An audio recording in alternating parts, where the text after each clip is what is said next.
Jo dic que em vinguin a buscar, perquè jo no tinc cotxe per anar al mercat. I el bus em ve a buscar. Cada dilluns vaig al mercat.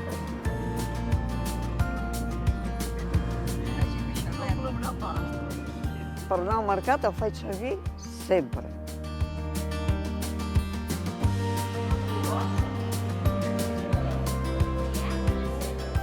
Qualsevol persona que viu, per exemple, en una zona, en un poble petit, de poca població i que s'ha de desplaçar al centre mèdic, a la capital de comarca, pugui fer aquest desplaçament amb aquest tipus de servei.